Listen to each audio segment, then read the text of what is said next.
ಪ್ರತಿದಿನ ಬೆಳಗ್ಗೆ ಅಥವಾ ಸಂಜೆ ನಾವು ಮನೆಯಲ್ಲಿ ದೀಪ ಹಚ್ಚುತ್ತೇವೆ. ಹಿರಿಯರು ಒಂದು ಮಾತು ಹೇಳ್ತಾ ಬಂದಿದ್ದಾರೆ, ದೀಪ ಹಚ್ಚಿದ್ರೆ ಮನೆಯಲ್ಲಿ ನೆಗೆಟಿವ್ ಎನರ್ಜಿ ಹೋಗುತ್ತೆ ಅಂತ. ಆದರೆ ಇದು ನಿಜವಾಗಿಯೂ ಹೀಗೇನಾ? ಅಥವಾ ವರ್ಷಗಳಿಂದ ಕೇಳ್ತಾ ಬಂದಿರುವ ಒಂದು ನಂಬಿಕೆಯಾ? ಇವತ್ತು ಈ ವಿಡಿಯೋದಲ್ಲಿ ದೀಪ ಹಚ್ಚೋದ್ರ ಹಿಂದಿರುವ ನಿಜವಾದ ಅರ್ಥ ಏನು, ಸೈನ್ಸ್ ಇದನ್ನ ಹೇಗೆ ನೋಡುತ್ತೆ ಮತ್ತು ನಾವು ಇದನ್ನು ಹೇಗೆ ಅರ್ಥ ಮಾಡ್ಕೊಳ್ಬೇಕು ಅನ್ನೋದನ್ನ ನಿಧಾನವಾಗಿ ಸರಳವಾಗಿ ಮಾತನಾಡೋಣ. ಈ ವಿಡಿಯೋ ಕೊನೆಯವರೆಗೂ ನೋಡಿ, ಯಾಕಂದ್ರೆ ಕೊನೆಯಲ್ಲಿ ನಿಮಗೆ ದೀಪದ ಬಗ್ಗೆ ಒಂದು ಸ್ಪಷ್ಟವಾದ ಕ್ಲಾರಿಟಿ ಸಿಗುತ್ತೆ. ನಮ್ಮ ಮನೆಗಳಲ್ಲಿ ಸಾಮಾನ್ಯವಾಗಿ ನಂಬಿರುವ ವಿಚಾರ ಏನು ಅಂದ್ರೆ, ದೀಪ ಹಚ್ಚಿದ್ರೆ ಮನೆಯಲ್ಲಿರುವ ಕೆಟ್ಟ ಶಕ್ತಿ ಹೊರ ಹೋಗುತ್ತೆ ಅನ್ನೋದು. ಮನೆಯಲ್ಲಿ ಒತ್ತಡ ಇದ್ದಾಗ ಅಥವಾ ಜಗಳವಾದಾಗ ಒಬ್ರು ಮತ್ತೊಬ್ಬರಿಗೆ ಹೇಳ್ತಾರೆ, ಒಂದು ದೀಪ ಹಚ್ಚು ಎಲ್ಲ ಸರಿಯಾಗುತ್ತೆ ಅಂತ. ಹೊಸ ಮನೆಗೆ ಹೋಗುವಾಗ, ಹೊಸ ಕೆಲಸ ಆರಂಭ ಮಾಡುವಾಗ, ಪ್ರಮುಖ ದಿನಗಳಲ್ಲಿ ಮೊದಲು ದೀಪ. ಬೆಳಕು ಅಂದ್ರೆ ಒಳ್ಳೆಯದು, ಕತ್ತಲೆ ಅಂದ್ರೆ ಕೆಟ್ಟದು. ಈ ಅರ್ಥ ನಮ್ಮ ಮನಸ್ಸಿನಲ್ಲಿ ಗಟ್ಟಿಯಾಗಿ ಕೂತಿದೆ. ಆದರೆ ಇದರಲ್ಲೇ ಒಂದು ಡೀಪರ್ ಮೀನಿಂಗ್ ಇದೆಯಾ, ಅಥವಾ ಇದು ಕೇವಲ ಬಿಲೀಫ್ ಮಾತ್ರವಾ? ಇದನ್ನು ಅರ್ಥ ಮಾಡ್ಕೊಳ್ಳೋಣ. ಸೈನ್ಸ್ ಪ್ರಕಾರ ನೆಗೆಟಿವ್ ಎನರ್ಜಿ ಅನ್ನೋದು ಯಾವುದೋ ಹೊರಗಿನ ಶಕ್ತಿ ಅಲ್ಲ, ಅದು ಕಾಣಿಸುವ ವಸ್ತುವೂ ಅಲ್ಲ, ಅದು ಗಾಳಿಯಲ್ಲಿ ತೇಲುವ ಏನೂ ಅಲ್ಲ. ನಿಜಕ್ಕೆ ನೆಗೆಟಿವ್ ಎನರ್ಜಿ ಅನ್ನೋದು ನಮ್ಮೊಳಗಿನ ಸ್ಥಿತಿ. ನಾವು ತುಂಬ ಯೋಚನೆ ಮಾಡಿದಾಗ, ಮನಸ್ಸಿಗೆ ಶಾಂತಿ ಇಲ್ಲದಾಗ, ದೇಹ ಸದಾ ಟೆನ್ಸ್ ಆಗಿರುವಾಗ, ಅದೇ ಸ್ಥಿತಿಯನ್ನು ನಾವು ನೆಗೆಟಿವ್ ಫೀಲ್ ಅಂತ ಕರಿತೇವೆ. ದೀಪ ಹಚ್ಚಿದಾಗ ಅಕಸ್ಮಾತ್ತಾಗಿ ಆ ಸ್ಥಿತಿ ಬದಲಾಗುತ್ತೆ.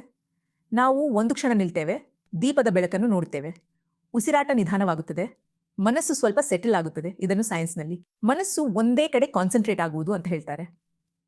ಅಂದರೆ ದೀಪಶಕ್ತಿಯನ್ನು ಹೊರಹಾಕಲ್ಲ, ಆದರೆ ನಿಮ್ಮ ಮನಸ್ಸನ್ನು ಶಾಂತ ಮಾಡುತ್ತೆ. ಇದಕ್ಕೆ ಇನ್ನೊಂದು ಕಾರಣವೂ ಇದೆ. ದೀಪ ಹಚ್ಚುವುದು ನಮ್ಮ ದಿನದ ಒಂದು ಅಭ್ಯಾಸ. ಆ ಅಭ್ಯಾಸ ಮನಸ್ಸಿಗೆ ಒಂದು ಸುರಕ್ಷತೆ ಭಾವನೆ ಕೊಡುತ್ತೆ. ಪ್ರತಿದಿನ ಒಂದೇ ಸಮಯದಲ್ಲಿ ಒಂದೇ ಕೆಲಸ ಮಾಡಿದಾಗ ಬ್ರೈನ್ಗೆ ಒಂದು ಸಿಗ್ನಲ್ ಹೋಗುತ್ತೆ, ಈ ಕ್ಷಣ ಶಾಂತವಾಗಿರ್ಬೋದು ಅಂತ. ಅದಕ್ಕೆ ದೀಪ ಹಚ್ಚಿದ ನಂತರ ಒಂಥರ ಹಗುರ ಅನ್ನಿಸುತ್ತೆ. ಇದು ಮ್ಯಾಜಿಕ್ ಅಲ್ಲ, ಇದು ಹ್ಯಾಬಿಟ್, ಬಿಲೀಫ್, ರುಟೀನ್ ಮತ್ತು ಗಮನ, ಈ ಮೂರು ಸೇರಿ ಒಳ್ಳೆಯ ಅನುಭವವನ್ನು ಸೃಷ್ಟಿ ಮಾಡ್ತವೆ. ಇಲ್ಲಿ ಒಂದು ಮುಖ್ಯವಾದ ವಿಚಾರ ಇದೆ. ಮನೆಯಲ್ಲಿ ಸಮಸ್ಯೆ ಇದ್ದಾಗ ಕೇವಲ ದೀಪ ಹಚ್ಚಿದ್ರೆ ಸಾಕು ಅಂತ ಅಂದ್ಕೊಳ್ಬಾರ್ದು. ಒತ್ತಡ ಇದ್ದರೆ ಅದು ಮಾತಾಡಬೇಕು, ತೀರ್ಮಾನ ತೆಗೆದುಕೊಳ್ಬೇಕು, ಅವಶ್ಯಕವಾದ ಬದಲಾವಣೆ ಮಾಡಬೇಕು. ದೀಪ ಸಪೋರ್ಟ್ ಕೊಡುತ್ತೆ, ಸೊಲ್ಯೂಷನ್ ಆಗಲ್ಲ. ಈ ಡಿಫ್ರೆನ್ಸ್ ಅರ್ಥ ಮಾಡ್ಕೊಂಡ್ರೆ ನಂಬಿಕೆಯೂ ಉಳಿಯುತ್ತೆ, ಅರ್ಥವೂ ಉಳಿಯುತ್ತೆ. ಹಾಗಾದರೆ ಸತ್ಯ ಏನು? ದೀಪ ನೆಗೆಟಿವ್ ಎನರ್ಜಿ ತೆಗೆದುಹಾಕಲ್ಲ, ಆದರೆ ನಿಮ್ಮ ಒಳಗಿನ ಗೊಂದಲವನ್ನು ನಿಧಾನಗೊಳಿಸ್ತದೆ.